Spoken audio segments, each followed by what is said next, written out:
Bonjour à tous et bienvenue sur notre chaîne YouTube Elle écoutait sa parole. Aujourd'hui, nous aimerions vous présenter l'ouvrage de J.M. Boyce, 1938-2000, Le Dieu souverain. Nous mettons le plan de l'ouvrage dans les commentaires de cette vidéo, ainsi que le lien pour le télécharger sur notre site internet médiathèquechrétienne.fr. Nous commençons cette présentation par la lecture de la 4e de couverture.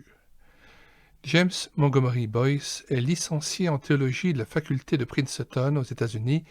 Il a obtenu son doctorat à l'université de Bâle. Actuellement, il est pasteur d'une église presbytérienne réformée à Philadelphie. Ses livres sont très répandus et appréciés dans le monde anglophone et dans différents autres pays. Le Dieu souverain est le premier volume d'une série d'ouvrages intitulés « Les fondements de la foi ». Dans ses livres, J.M. Boyce cherche à expliquer dans un langage facilement compréhensible et avec des images actuelles les grandes doctrines de la Bible. Son ambition est d'offrir aux chrétiens du XXe siècle un ouvrage correspondant à ce que Calvin a fait pour ses contemporains en leur donnant son institution chrétienne. À en juger par les réactions de la presse, son projet a réussi. Nous vous lisons maintenant un extrait du chapitre 5, Le Dieu de toute science, paragraphe Sujet de joie, page 164. Dieu sait ce qu'il va accomplir en nous. Il sait pour quelle fin nous avons été créés et, sans le moindre doute, il nous conduira au but à l'heure qu'il a choisi. Ce but est défini dans Romains 8, verset 29. La plupart des chrétiens connaissent le verset qui le précède. C'est une promesse réconfortante. Nous savons que toute chose concourt au bien de ceux qui aiment Dieu, de ceux qui sont appelés selon son dessein. Mais il est dommage que peu d'entre eux aient également appris le verset suivant parce qu'il précise le dessein dont parle le verset 28.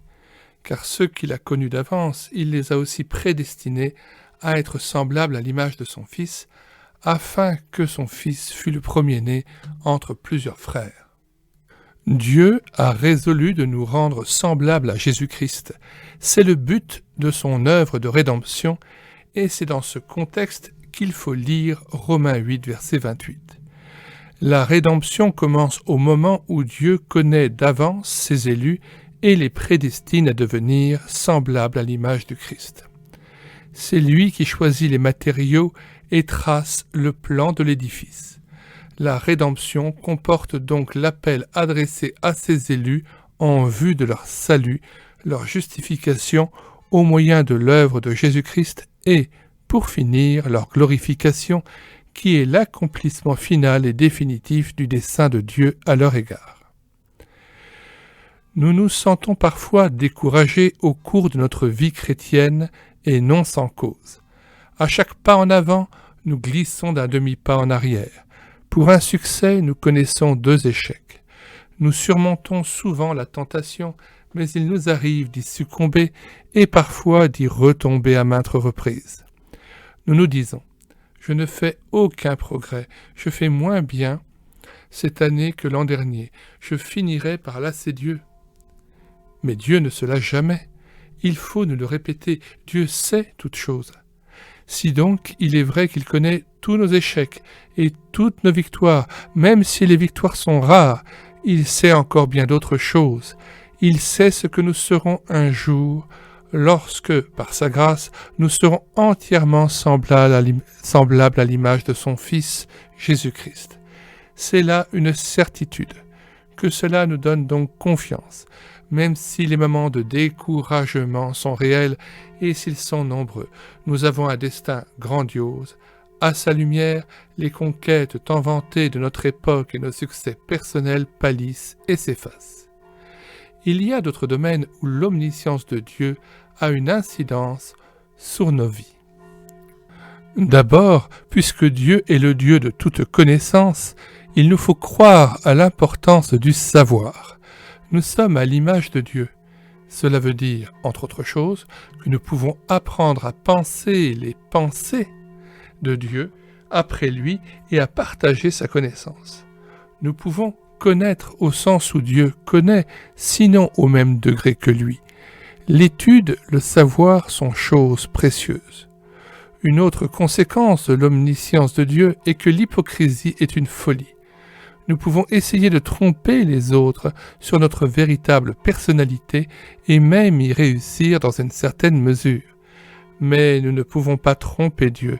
Donc, puisque, pécheurs démasqués mais revêtus de la justice du Christ, nous pouvons nous tenir debout devant lui, nous pouvons aussi nous tenir droit devant quiconque, sans craindre aucunement qu'il découvre notre personnalité réelle.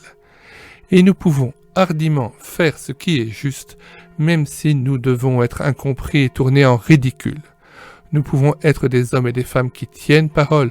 Nous pouvons, parce que Dieu nous connaît, être ceux dont le oui est oui et le non est non. Nous n'avons pas besoin de faire semblant d'être ce que nous ne sommes pas. Enfin, nous sommes encouragés dans nos difficultés.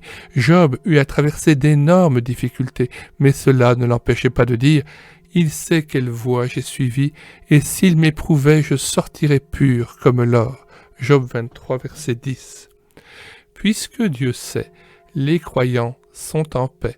Nous pouvons prier puisque nous avons l'assurance que pas une prière, pas un appel de détresse, pas même une larme ou un soupir n'échappe à celui qui voit jusqu'au fond de notre âme.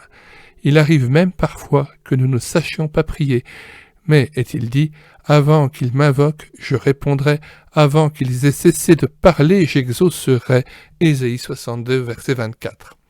La seule chose nécessaire est que nous fassions descendre ces vérités du rayon haut placé de la théologie pour les mettre en œuvre dans la pratique de notre vie quotidienne.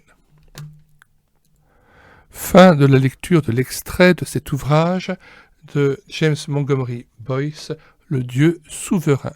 N'oubliez pas de vous abonner à notre chaîne YouTube et d'écouter sa parole pour connaître les cantiques avec paroles à rétroprojeter en assemblée, les audiobooks chrétiens, ainsi que les présentations d'ouvrages chrétiens, les lectures de BD avec caméra de document, mais aussi bientôt des cours d'initiation au texte biblique en grec et des passages du Nouveau Testament traduits de façon littérale, permettant de mieux en comprendre le sens profond.